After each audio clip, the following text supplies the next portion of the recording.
You love Nigeria, but you don't trust Nigeria. Should you really risk your hard-earned dollars buying property back home? That's the million naira question we're answering today. Hi, and welcome back to my channel. I'm Alisa Vitonia, and you already know we discuss everything Nigerian real estate, making smart investments, building wealth, and securing your future. So let me start with this. I was speaking with an acquaintance based in Texas recently, and she said to me, Tonia, I don't live in Nigeria. I only visit sometimes. Why would I bother buying property here? And honestly, she's not alone. Many Nigerians abroad feel the same way.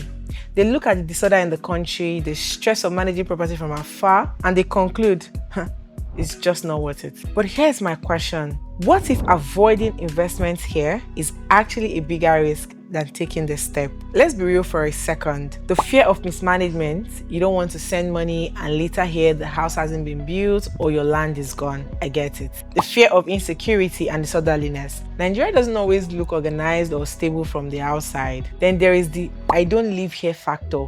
If you're abroad, you may think property back home has no real use. And if you're thinking like this, you are not wrong. Your concerns are valid. I get it. But let's flip the coin. Here is why avoiding Nigerian real estate might be a mistake if you're in the diaspora. Legacy and heirloom value. Property in Nigeria isn't just about today. It can outlive you. It can be something you pass down to your children or even grandchildren. In Nigeria, families that secured property decades ago, the ones we call old money, are now sitting on land worth billions. There is the rental income and cash flow. Even if you don't live here, your property can generate cash flow. Think about shortlets in Lagos or long-term rentals in cities like Abuja, Ibadan, even Port Harcourt. Diasporans who invested years ago are enjoying returns today while still living abroad. Hedge against Naira instability. We all know how the Naira behaves. Property is one of the few stable hedges in this economy. While cash loses value, real estate appreciates. Owning real estate in Nigeria means you're storing your wealth in something solid. Future-proofing.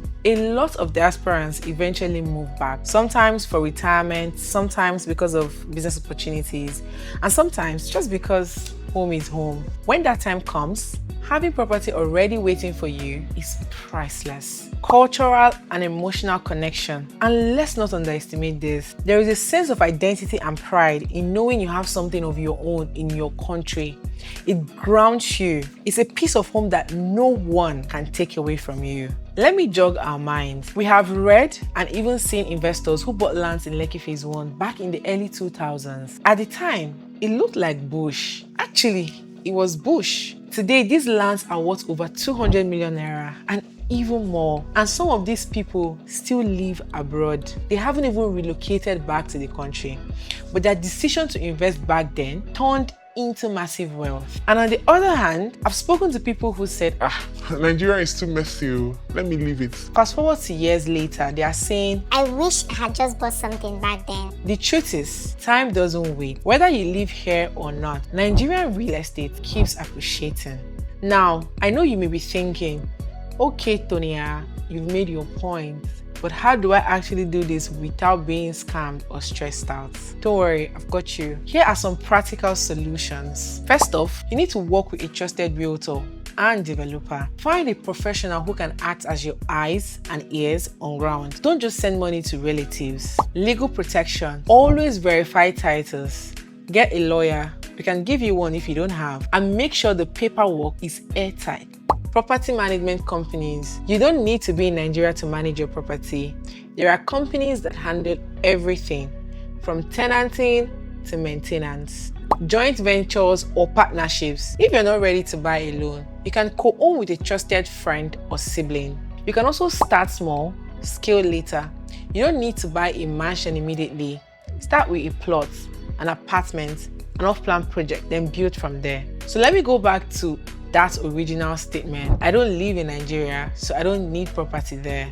The reality is this: owning real estate back home isn't about whether you live here or not. It's more about wealth security, legacy, and options. Imagine 10 years from now, will you be glad you secured something while prices were still within reach, or will you be wishing you did? Oh, And I know that there are most of us worried and looking to know how the dollar-naira dynamics work in real estate investments here in Nigeria.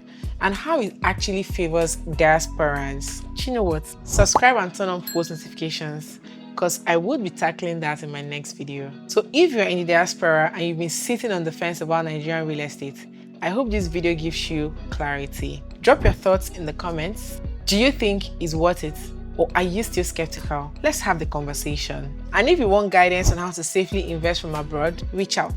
I'll be happy to walk you through it. Don't forget to like this video, share it to a friend in diaspora, and of course, subscribe for more real estate insights from the front line. See you in the next one. Bye.